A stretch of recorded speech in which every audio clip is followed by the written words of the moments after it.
Hello again. The wintry feel continues, certainly for the next 24 to 36 hours. We are going to see some further problems with snow and ice. Most places seeing rain, but where we are seeing snow today is across the hills of northern England and Scotland, and it does feel pretty cold out there once more.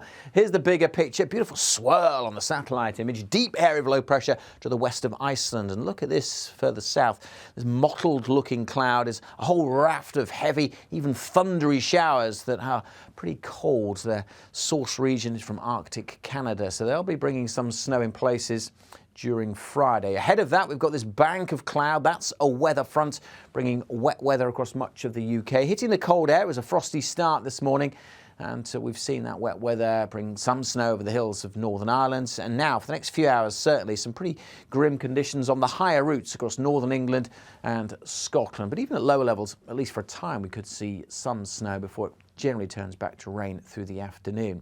Further south, it will be pretty much all rain across the Midlands and southern England. East Anglia and the southeast staying largely dry until later on.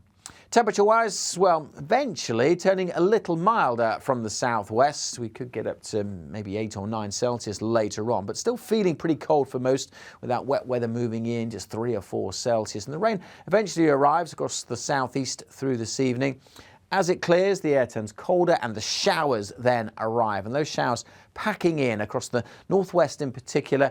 And as I said, the source region for those coming from the Arctic parts of Canada. So it is cold and the showers will be heavy, thundery, the risk of thunder snow as these showers pack in. Now at low levels, again, mostly it will be rain that we see, but that could lead to some icy conditions as things turn cold through the night. So the potential for further disruption over parts of Scotland, Northern Ireland and Northern England.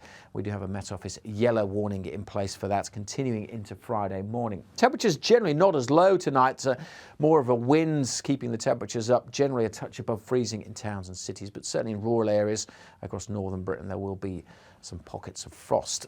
And the wintry showers will continue over northern England, North Wales, Northern Ireland, western Scotland into the morning. Snow building up over the hills.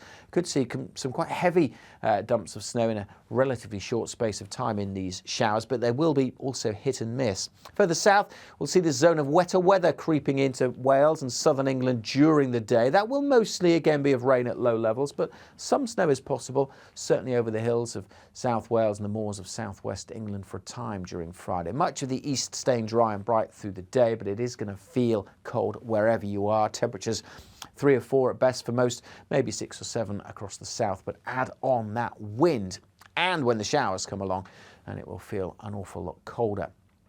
Wet weather across the southeast, potential with a bit of sleet mixed in for a time. It does tend to clear away during Friday afternoon and evening, and then clear skies leading to a frost. But behind me, another weather front coming in. That will bring some wet weather during Saturday. The isobars squidging together as well, so wet and blustery during Saturday for a time. Then a gap leading to something a bit drier on Sunday before more weather fronts promise more wet and increasingly mild weather as we go into next week. A real roller coaster with the weather then at the moment. The weekend in summary, wet and breezy for most on Saturday, brighter and colder during Sunday. A full detailed weekend weather forecast will be available on our YouTube channel through the course of Thursday afternoon. So subscribe and you'll never miss a forecast, but make sure you're also following us on Twitter and Facebook.